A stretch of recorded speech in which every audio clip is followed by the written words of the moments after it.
Bom, vamos iniciar aqui então agora nossa última videoaula sobre o capítulo 3 do livro do Mabi, que é a parte de mecanismo câmbio-seguidor, né? Nossa videoaula parte 7, onde a gente vai continuar falando de projeto analítico de câmbio, só que agora para o câmbio com seguidor de rolete, tá? Então esse é o último conteúdo do capítulo 3 que interessa para a gente, tá? Então o método analítico, né, para o câmbio com seguidor de rolete, ele é muito parecido, né? Ele também tem 3 etapas da mesma forma que o câmbio de seguidor de face plana tinha, né? Essas etapas que mudam um pouquinho e o que eu preciso calcular, né? Então, a primeira coisa é determinar as equações paramétricas do contorno da câmbio, né? E essa é a mesma etapa que nós vimos lá no câmbio de face plana, e ela é extremamente semelhante ao que nós lemos lá, tá? Tanto que o livro nem vai detalhar a obtenção de todas essas equações, tá? Mas nós vamos explicar o como deve ser feito, né? Além disso, eu tenho que calcular o ρ mínimo para evitar a existência de pontas, né, ou rebaixos, né? O ρ, a gente já falou um pouquinho sobre ele lá no início do capítulo, né? Aqui a gente vai ver como calculá-lo. E calcular o ângulo de pressão máximo, né? Nós vimos que no câmbio com seguidor de rolete, né, ele apresenta ângulo de pressão. Então, quanto maior for o ângulo de pressão, pior vai ser a transmissão de forças, né? Então, eu tenho que avaliar qual que é o máximo para esse ângulo de pressão, tá? Com relação às equações paramétricas, né, o que ele faz é o seguinte: a primeira figura que ele coloca, né, para falar sobre esse assunto, ele bota uma figura de uma câmbio. E repare que eu tenho duas linhas, né? Parece que são duas linhas, duas câmbios, né? Mas na verdade a linha de dentro é o contorno da câmbio e essa linha mais externa, ela representaria a posição do centro do rolete em relação ao centro da câmbio, né? Então aqui ele fez aquela mesma coisa, né? Desenhou o rolete em duas posições distintas, né? Fazendo de conta que quem está girando ao redor da câmbio é o seguidor, né? Aqui ele nem desenhou a haste do seguidor, não, desenhou somente o rolete, né? A diferença entre a posição inicial e final é o ângulo θ ali, girou o ângulo θ para chegar numa posição para outra, né? Muito parecido com o que a gente fez lá no seguidor de face plana, né? A diferença principal é que a medida que é usada aqui, ó, é a distância do centro da câmbio até o centro do rolete. Então, a posição do centro do rolete é que se torna o ponto mais importante para a gente no projeto analítico do seguidor de rolete, tá? E não o ponto de contato com a câmbio, tá? Então, essa distância ele chamou de R0. R0 significaria a menor distância que vai acontecer ao longo de toda a câmbio, tá? Então, ela é definida como sendo o raio mínimo da superfície primitiva da câmbio. O que é essa superfície primitiva da câmbio? É a superfície, né, é a curva que representa a posição do centro do rolete em relação, né, à câmbio, tá? Então ele chamou aqui, ó, pit surface, né? É essa superfície primitiva. Então, o R0 seria o menor raio dessa superfície primitiva, né? O raio mínimo dela, ok? Então faz uma analogia com o C, né, que a gente usou lá para o raio mínimo da câmbio lá no seguidor de face plana, só que ele era medido no ponto de contato da câmbio, né, com a face plana do seguidor. Então, se eu for determinar o meu vetor R, né, veja que o vetor R ele vai agora não ao ponto de contato, né, mas ao centro da câmbio, ao centro do rolete, né, do centro da câmbio ao centro do rolete. Então, o vetor R ele pode ser escrito dessa forma, muito parecido com o que nós fizemos no câmbio com seguidor de face plana. O R vai ser o R0 mais o F de θ, que é o movimento desejado para o seguidor, né? Então, o movimento desejado para o seguidor é aquilo que a gente comentou na videoaula anterior, né? São aquelas equações lá que eu vou definir para cada trecho do meu câmbio, né? Qual equação que eu vou usar, se é o movimento C1, se é o H1, se é o P1, né? E assim por diante, tá? E aí, para obter, né, aquela trigonometria, para obter as equações para x e y, né, seriam extremamente semelhantes ao que nós fizemos lá no seguidor de face plana, né? Ele até coloca como uma proposta para vocês fazerem isso, deduzir as equações, vocês vão chegar em equações muito semelhantes, né? E aí a gente teria as coordenadas x e y, né, em relação à superfície primitiva da câmbio, né? Mas tendo a superfície primitiva da câmbio, se eu precisar de analisar a superfície da câmbio, a diferença é o raio do rolete, correto? Então, como a gente viu, né, determinar as equações paramétricas do contorno da Kami é muito parecido com o seguidor de face plana, né, comparando o seguidor de rolete. Só que antes de passar para a próxima etapa, ele mostra uma figura onde ele mostra a relação entre esses três parâmetros. O ρ, né, que a gente já tinha definido anteriormente, que é o raio de curvatura da superfície primitiva da Kami, o RR, que é o raio do rolete, né, que vai ser um parâmetro que tem que ser definido no projeto, né, do mecanismo, e o ρc, que ele mostrou aqui nessa figura, né, que ele ainda não tinha definido, que seria o raio de curvatura da superfície da Kami e não da superfície primitiva, né. Aqui, basicamente, eu consigo estabelecer uma relação entre elas, né. Se eu somar o ρc com o raio do rolete, eu tenho o ρ, né, pela figura eu posso ver isso. Então ele chama a atenção que eu tenho que tomar muito cuidado na hora de dimensionar minha Kami e o rolete, né, ou seja, o diâmetro do rolete, eu tenho que tomar cuidado muito com a relação entre esses dois parâmetros, né? E aí ele começa a explicar que é necessário, né, calcular o ρ mínimo para verificar se vai ter pontas ou rebaixos, né? Então agora a gente vai para a próxima etapa, que é calcular o ρ mínimo para evitar a existência de pontas ou rebaixos, né? E a gente já tinha visto anteriormente, né, que para evitar pontas e rebaixos, eu vou ter que o ρ mínimo vai ter que ser maior do que o raio do rolete, né? Ou seja, o menor valor de raio de curvatura da superfície primitiva que eu tenho no projeto completo da minha Kami, esse valor vai ter que ser maior do que o raio do rolete, né? Pontas, né, seria uma situação como essa e rebaixos uma situação como essa, né? Rebaixa quando eu tenho o rolete fazendo contato em dois pontos ao mesmo tempo com a Kami, né? Isso é caracterizado como um rebaixo, tá? Aqui, né, o que eu mostrei como ρ, na verdade, seria o ρc, né, da superfície da Kami, né? O ρ mesmo seria da superfície primitiva, né? Mas aqui dá para a gente entender que eu tenho que calcular o valor do ρ da superfície primitiva, né, como a gente já tinha falado. Para calcular o valor de ρ, o livro desenvolve, né, mostra, né, ele não mostra as etapas do desenvolvimento dessa equação que está aqui embaixo, né? É um desenvolvimento não tão trivial, tá? Mas esta é a equação que é usada para calcular o valor de ρ para qualquer posição, tá, que eu tiver ao longo do ciclo de rotação da Kami. Veja que ela depende, né, do R, que depende do F de θ, né, e da própria equação, né, F' de θ e F duas linhas de θ. Então, basicamente, isso aqui depende da equação desejada para o seguidor, né. Então, julgando valores, né, para esses parâmetros, né, e variando o θ, eu conseguiria calcular os valores de ρ. Então, na prática, o que eu teria que fazer? Hoje em dia, né, eu teria que pegar essa equação, jogar ela dentro de um programa de cálculo, um MATLAB da vida, né, por exemplo, e julgar todas as equações para o F de θ, F' de θ e F duas linhas de θ, criar uma variável θ variando de 0 até 360, por exemplo, né, variando de 1 em 1 grau. Esse programa iria fazer as contas, né, para 360 valores do ρ, e aí eu pediria para esse programa listar qual que é o valor mínimo. Esse seria o valor mínimo entre os 360, né, ou mais, se eu quiser calcular. Esse seria o ρ mínimo, tá? Hoje em dia não seria tão complicado fazer isso, né, com os programas que a gente tem, né? Há um tempo atrás, quando a gente não tinha computadores, isso daria bastante trabalho, né?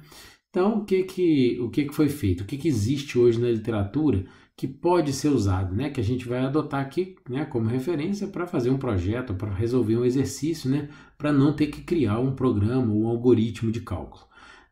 Nós vamos usar os movimentos, na verdade, os gráficos, né, definidos por esse tal de Muffley e Klomock, né? Então, eles pegaram aquela equação do valor de ρ e aplicaram para diversos valores, né, das variáveis, né, L, beta, né, e R0, né, e construíram um banco de dados, né, um volume de cálculo muito grande que eles tiveram que fazer, tudo na mão, né, e com esses valores eles plotaram os gráficos, que a gente vai ver aqui agora, tá? Então, esses gráficos são uma forma alternativa da gente poder fazer o projeto sem precisar de ter um computador, né, para poder fazer esses cálculos para a gente, tá?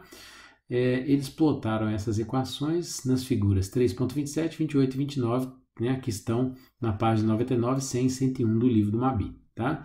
Eles plotaram os valores de ρ mínimo sobre R0, L sobre R0 e beta. O L e o beta, todo mundo já sabe o que é, né? Na hora que definir as equações do movimento, nós usamos bastante esses dois caras, né? E o ρ mínimo e R0 a gente acabou de definir. Então, eu tenho para o movimento cicloidal, para o movimento harmônico e para o movimento polinomial, tá? Então, a diferença desses dois gráficos, né? Em ambas as figuras, né? Nas três figuras, é a escala do valor de L sobre R0. Então, repare, ele plotou no eixo X o valor de beta, né? Essas curvas que estão plotadas aqui são os valores de L sobre R0. No gráfico de cima, ele tem valores de 2,0 até 0,2. No gráfico de baixo, tem valores de 1 centésimo, 0,01, até 0,60. Tá? Então, qual dos dois utilizar depende da escala que for mais interessante de você visualizar, né, sua leitura. Tá? E no eixo vertical, o valor de ρ mínimo sobre R0. Tá? Então, nós vamos resolver um exemplo para entender e aprender como que eu uso esses gráficos aqui para poder determinar o valor do ρ mínimo, ok? E uma coisa importante também é o seguinte, vejam que a definição desses dois parâmetros, o ρ mínimo e do R0, são muito parecidas, né? Eu marquei aqui em vermelho a diferença, né, no nome, né? Então, olha, ó, raio mínimo, o R0 é raio mínimo da superfície primitiva da câmera.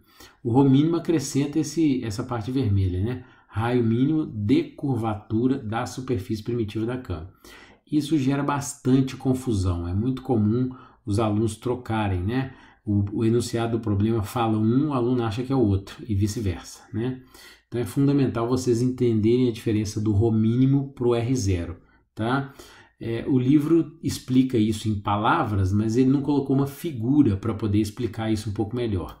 Então, o professor de vocês tentou criar essa figura, né, desenhando um kame para a gente entender um pouquinho melhor a diferença entre esses dois caras, tá? Então, veja bem, eu desenhei o kame, né, a superfície da kame seria essa linha vermelha, o centro de rotação da kame seria aqui, ó, aquele ponto, ele está girando nesse ponto. O kame parece um feijão gigante, né? É aquele kame parecido que a gente viu lá na situação de rebaixo, né? Eu desenhei o rolete pequenininho para não ficar muito bagunçado, né? Então eu desenhei o rolete em 3 posições. Essa posição é a posição 1, essa seria a posição 2 e essa seria a posição 3, né? Fazendo de conta que é o seguidor que está girando ao redor da câmera, né? Fazendo aquele mesmo exercício, tá?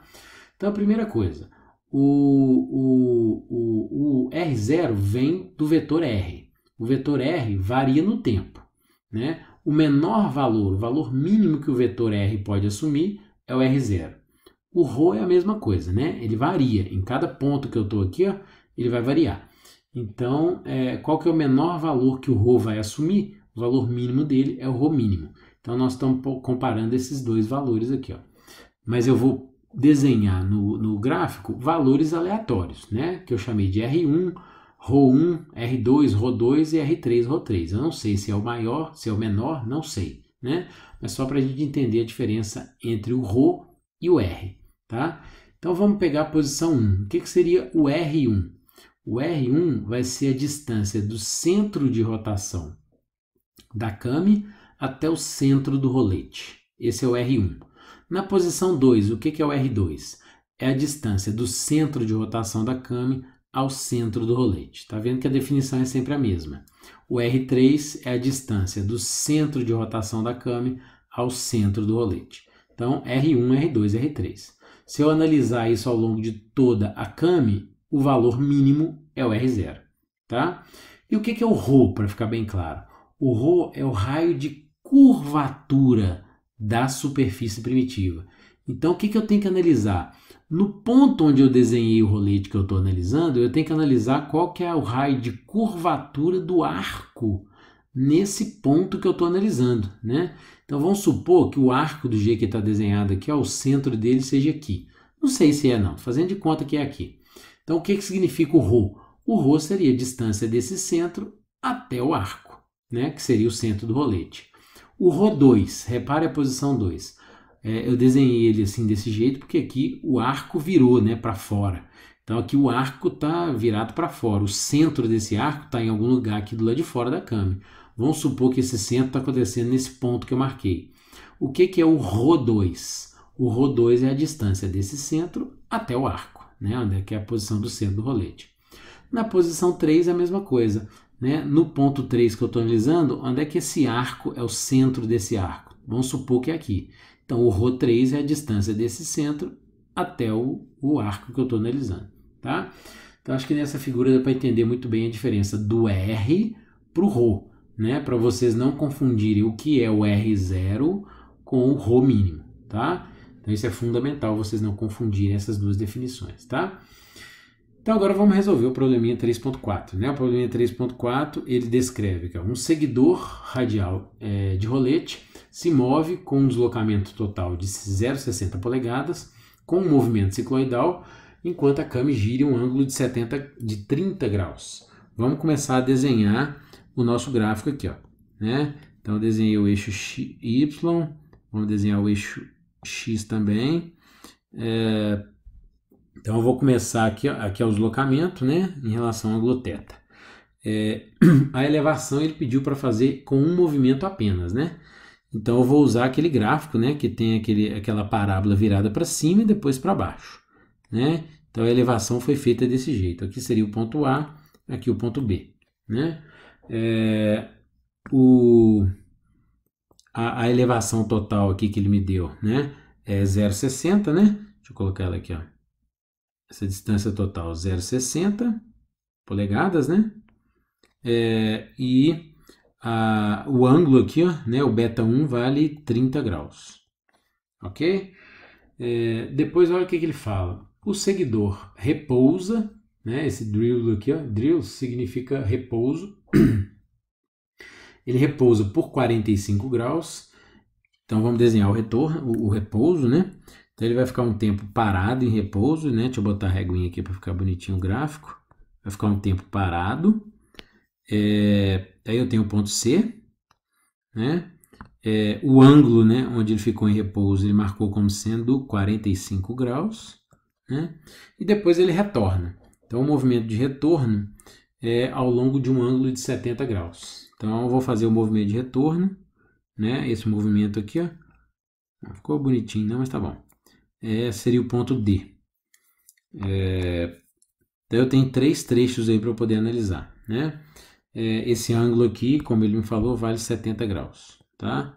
Repare que ele não descreveu o movimento completo, né? Ele desenhou só uma parte, tá? Aqui está fora de escala, né? Esses valores do ângulo, né? Mas não preocupem com isso, é só uma representação do gráfico, tá? Então, o que ele fez? Depois que ele descreveu esse movimento, ele descreveu parte, né, do movimento, o total aqui não dá nem 180 graus, né, mas ele não quer que você analise o movimento completo. Só essa parte aí já é suficiente para ele. Na verdade, ele quer que você aprenda a usar os gráficos, né, por isso que ele fez isso. Então, o que ele fez? Então, ali, ó, verifique se vai ter pontas ou rebaixos, se o raio do rolete, né, então ele está dando ali parâmetros, ó. O raio do rolete vale 0,25 polegadas e o R0 vale 1,5 polegadas. Ele quer que você verifique se tem ou não tem pontas para essa situação, tá? Como que eu vou fazer para resolver esse problema? Então, eu vou ter que pegar os gráficos, né, e começar a fazer. O ideal é fazer para todos os trechos, tá? Só que nesse exemplo, o livro fala o seguinte: se você tem 2 trechos com o mesmo movimento, cicloidal, né, e cicloidal, os 2 trechos usou cicloidal. Se a elevação dos 2 trechos é igual, você pode fazer só para o trecho onde o ângulo é menor, né, que vai ser o trecho crítico, tá? Mas no movimento onde você não tem essa característica, né, onde os movimentos são diferentes, aí você tem que verificar cada trecho do seu movimento, tá? No trecho AB, o beta vale 30 graus, né?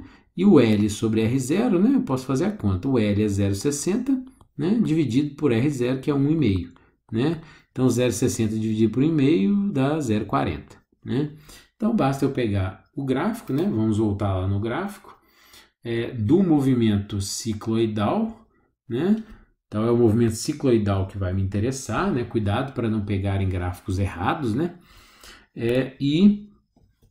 Eu vou usar a escala do gráfico de baixo aqui, ó, né? Que o ângulo de 30 graus, né? Tá melhor representado aqui embaixo, tá? Então aqui, ó, 30 graus, né? E o L sobre R0 de 0,4, né? 0,40 tá melhor usar o gráfico de baixo. Então o que eu vou fazer? Em cima do valor de 30 graus, né? Que eu acabei de marcar aqui, ó. Eu vou traçar uma linha vertical, né? Tracei uma linha vertical em cima do valor de 30. O valor de L sobre R0, né, que eu calculei, deu 0,4, né, 0,40, esse valor aqui, ó. Repare, né, dá para ver aqui, ó, que é a segunda curva, né, ela está bem pertinho da primeira curva, né. Então, é essa segunda curva que eu vou ter que usar como referência, ela vai passar ali mais ou menos ali onde é que eu marquei esse ponto vermelho na linha vertical, né. O ponto ficou um pouco grande, mas deu para ver. E agora eu vou pegar minha régua, traçar uma linha horizontal, bastante cuidado, né? Porque você traçar ela inclinada, isso vai afetar a sua leitura, e traçar uma linha horizontal, né? Da forma como eu marquei ali, ó, tá passando praticamente em cima do 0,2, né? A leitura que o livro fez foi um pouquinho diferente, tá? Mas pequenas variações nessa leitura não tem problema nenhum, tá certo?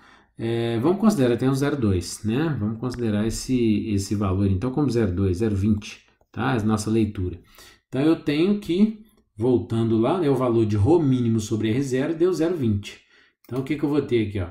Na hora de resolver o problema, eu vou ter isso daqui, ó. Cheguei que o ρ mínimo sobre R0 deu 0,20, né? Como o ρ mínimo vale 1,5, né? Então, eu vou ter que o R0 vale 1,5, né? Então, o ρ mínimo vai valer 0,20 vezes 1,5, que vai dar 0,30 polegadas, tá? Deu um pouquinho diferente da solução do livro, que nós fizemos uma leitura um pouquinho diferente, não tem problema. E aí a pergunta que ele me fez foi o seguinte: vai ocorrer pontas? Né? Para evitar pontas, eu tenho que ter que o ρ mínimo tem que ser maior do que o raio do rolete, né? Então, 0,30 é maior do que 0,25, que é o raio do rolete? É maior, né? Então, ou seja, não vai ter ponta, né? Se eu verificar no trecho BC e no trecho CD, eu vou constatar que realmente não vai ter ponta, porque o trecho crítico realmente é o trecho AB, tá? Então, a gente acabou de ver, né, como aprender, acabamos de aprender como utilizar os nossos gráficos, né, para calcular ρ mínimo, tá? Podem ajudar e facilitar muito, né, no projeto, para você não ter que usar uma rotina de cálculo, né, de um computador para poder fazer todos esses cálculos, ok? O objetivo desse exemplo foi puramente aprender a fazer a leitura daqueles gráficos, beleza? Tomar bastante cuidado, né, na hora de fazer essa leitura, né, para traçar as linhas bem na vertical, porque você traça ela um pouquinho inclinado, tanto a horizontal quanto a vertical, isso pode afetar consideravelmente sua leitura. Então, tomar bastante cuidado com isso, tá? O próprio gráfico aqui que eu tracei, ele no slide, né, ele está um pouquinho torto, né? Então, veja bem aqui, ó, ele não tá, eu usei a minha régua, colocando ele na horizontal, mas o gráfico está um pouquinho torto, né? O desenho aqui ficou torto. Então, o livro fez a leitura de 0,22, porque ele traçou uma linha bem paralela com essa linha aqui horizontal, né? Então, por isso que deu uma pequena variação. Mas variações pequenininhas assim não importam, né? O que não pode ter é variação muito significativa. Perfeito? E agora, né, a última etapa do projeto analítico da CAME com seguidor de rolete é calcular o ângulo de pressão máximo. Para determinar esse ângulo de pressão máximo, o livro apresenta essa figura, que é uma figura onde ele mostra o centro de rotação da CAME, né? Então, o centro de rotação da CAME é esse ponto aqui embaixo, né, que eu acabei de marcar, o ponto O, é onde ela vai estar girando. Eu tenho também, e ele desenhou o rolete em duas posições distintas, tá? Essa figura lembra muito a figura do capítulo 8, né? Quando a gente começou a estudar o movimento de uma partícula executando uma trajetória curvilínea com raio variável. É o que representa a superfície da CAME, né? Aqui, ó, a setinha mostrando aqui, ó, a superfície da CAME, essa linha aqui, ó. Então ele desenhou o rolete em duas posições, a posição C e C', né? E ele representou, olha só, a distância do centro da CAME até o centro do rolete, ele chamou de R, né? Eu estou vendo que o raio da câmera está crescendo, né? Então, se eu pegasse o raio constante aqui, ó, o R continua aqui, ó, né? O quanto que o raio cresceu é o ΔR, né? Então, tem os meus parâmetros aqui, ó, muito parecido com o que nós fizemos lá no capítulo 8, né? O ângulo da posição C para a posição C' é o Δθ. Então, ou seja, o comprimento desse arco aqui, ó, né, seria R Δθ, né? Então, esse arco que eu vou tentar marcar aqui, ó, em vermelho, seria o arco que representa a rotação com raio constante, né? E olha o que ele faz. A primeira coisa que ele faz é determinar o ângulo de pressão, que nós já vimos como que determina, né? O ângulo de pressão é o ângulo existente entre a direção da força, né, que o kame está fazendo no seguidor. Para isso eu preciso encontrar o ponto de contato, né, ali, ó, relembrando, o ponto de contato do rolete com a kame, a força vai estar numa direção perpendicular, né, então essa seria a direção da força, né. A linha de centro do seguidor é essa daqui, ó, então o seguidor está subindo e descendo nessa direção. Então o ângulo existente entre essas duas direções é o ângulo de pressão, né, avaliado aí nessa posição que ele traçou, né? É o alfa, né? Que a gente está usando o alfa como ângulo de pressão.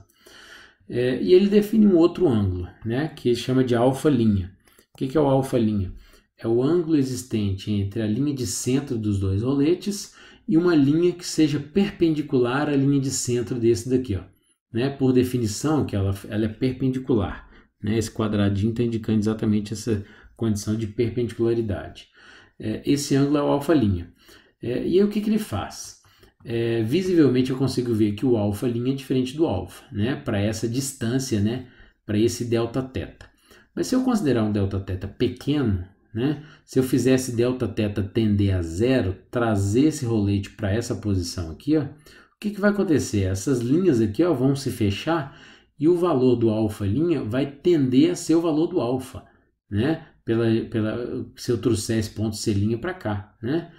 E aí o que ele faz? Ele faz uma aproximação. Para um Δθ tendendo a zero, ele considera isso daqui, ó, essa linha vermelha que eu tracei, mais esse cateto aqui, ó, né? E esse daqui como um triângulo, né? Como um triângulo retângulo. Então esse ângulo interno vai ser o alfa. Então, ou seja, tangente do alfa vai ser cateto oposto, que é o ΔR, dividido pelo cateto adjacente, que é o R Δθ. Então, vai ser ΔR sobre R Δθ, ou 1 sobre R dr dθ, né? O dr dθ é a velocidade em que o raio está variando. Então, ou seja, o ângulo é calculado pelo arco tangente disso daqui, tá? Essa equação é muito mais fácil de ser deduzida do que a equação do ρ, né? Que ele não mostrou a dedução completa. Mas, para eu aplicar isso no probleminha, né? Eu teria que fazer o quê? Eu teria que julgar os valores do f de θ, né?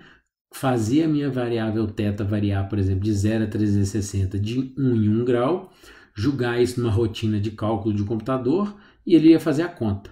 Eu teria, por exemplo, se eu usasse uma precisão de 1 grau, eu teria 360 valores diferentes para o alfa. E aí eu teria que listar qual que é o máximo que eu achei, né? O máximo valor do alfa seria o alfa máximo, né? Novamente, isso daria muito trabalho ou necessitaria de um recurso computacional, né? Antigamente, como nós não tínhamos computador, os nossos amigos Muffley e Clomock, né, também pegaram esta equação e aplicaram para os movimentos cicloidal, harmônico e polinomial, né? Já que começaram a fazer o serviço, vão fazer o serviço bem feito, né? Então, eles fizeram também para o ângulo de pressão. E aí, os valores que eles encontraram, eles conseguiram plotar em apenas um gráfico, tá? Que é esse nomograma da figura 3.31, tá? É um gráfico um pouquinho diferente, tem esse nome por causa do formato dele, tá? Então, ele plotou o valor de alfa máximo, o L sobre R0 e o beta. Então, se eu for dar uma olhada aqui, ó, esse é o nomograma. Veja que no hemisfério, na parte superior, ele plotou o valor de beta, variando de 0 até 360, ou seja, pega qualquer valor de beta que você for usar, plotou o valor de ângulo de pressão de 0 até 90, né? Valores até que não são usados, não podem ser usados, né? Geralmente a norma limita esses valores aí de 40, 50, no máximo 60 graus, né? Eu não posso usar, não dá nem para imaginar um ângulo de pressão de 90 graus, quer dizer que o mecanismo está travado, né? Ele não está funcionando, né? Porque eu não tenho transmissão de força. E ele plota na linha horizontal o valor de L sobre R0, né?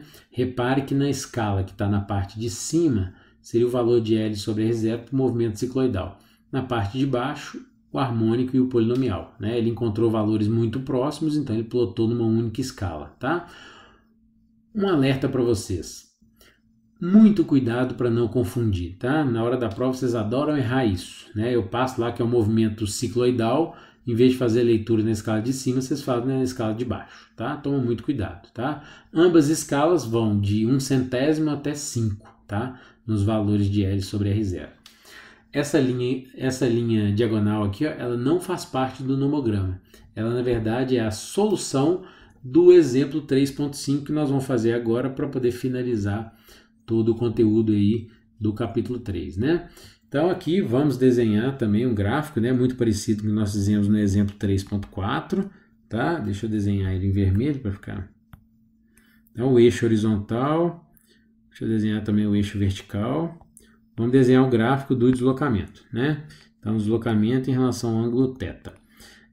Então veja bem, ele passou o mesmo seguidor, ele é muito parecido com o exemplo anterior, tá, gente? Um seguidor de rolete se move com um deslocamento total 0,75, mudou um pouquinho o valor, né? Com o movimento também cicloidal, enquanto a Kami gira um ângulo de 45, né? Então os valores numéricos alteraram, né? Então eu vou fazer um movimento de elevação em apenas um trecho, né? Aqui seria o ponto B, aqui seria o ponto A. Os valores ali, né? O valor do L deslocamento é 0,75 e o ângulo aqui, ó, né, o beta1, 45 graus. Depois o seguidor repousa, né, drills, ele repousa 30 graus e depois retorna também com movimento cicloidal por um ângulo de 60 graus. Então vamos fazer aqui, ó, o repouso. Então ele vai repousar, né, por um período até chegar no ponto C. E depois ele retorna, né? O retorno ele vai fazer com aquele movimento, né, que a gente já tinha discutido. E aí eu tenho ali, ó, aqui no repouso eu tinha um ângulo de 30 graus e no retorno um ângulo de 60, né? Tá totalmente fora de escala aqui esses ângulos, né? Mas não tem problema.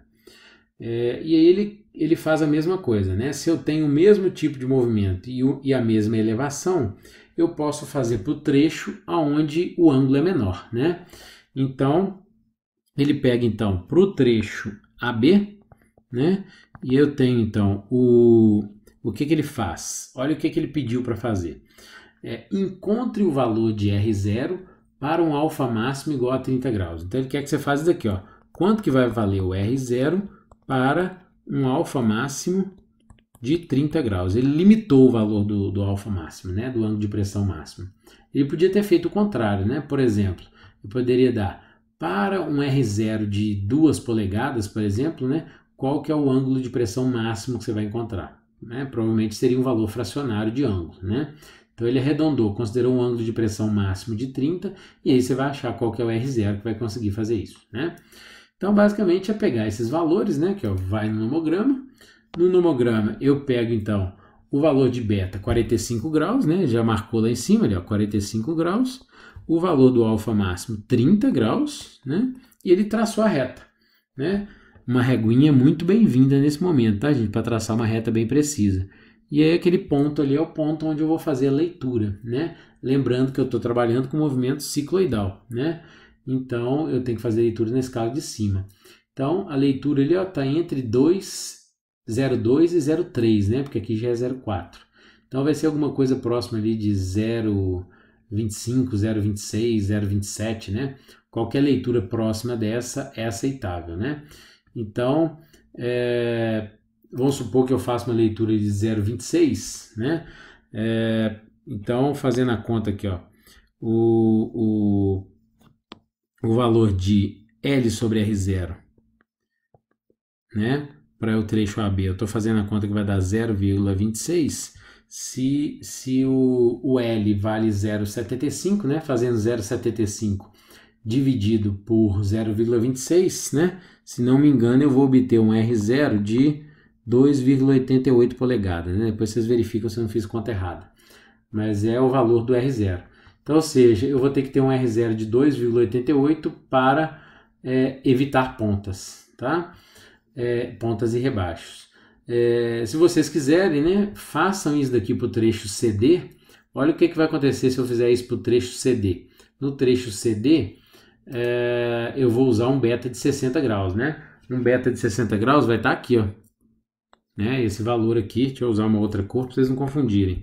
Vou usar azul aqui, ó, o ângulo de 60. Então eu vou ter que traçar uma reta, né, aqui, ó, passando pelo 30 graus lá embaixo e passando pelos 60 graus lá em cima. Então ó, vai ficar mais ou menos essa reta azul que eu marquei aqui agora, né? Então o valor ali, ó, deu ali alguma coisa ali, ó. Lembrando que eu tenho que fazer a leitura na escala de cima, né? Eu vou fazer ali a leitura entre 0,3 e 0,4. Acho que uma leitura razoável ali seria 0,35, né?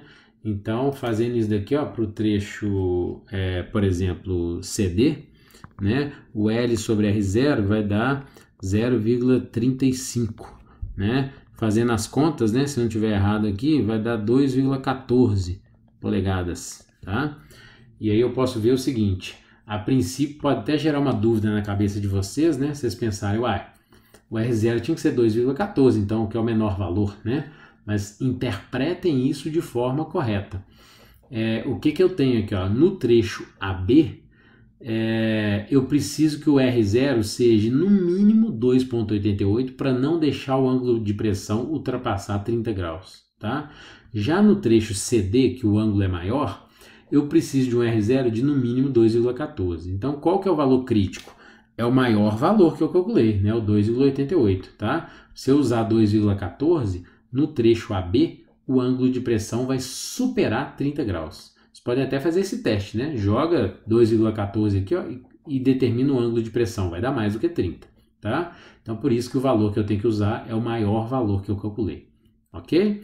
Então, com isso a gente finaliza, né? A gente termina todo o conteúdo do capítulo 3, né? E finaliza o projeto analítico de câmbio, ok? O último slide do material, eu passei um exercício que é do livro do Shigley, tá? Teoria das Máquinas e Mecanismos. E é um exercício excelente para vocês aplicarem toda a teoria que a gente aprendeu aqui no capítulo 3, tá? Depois, em outra aula, a gente vai discutir sobre a solução desse exercício.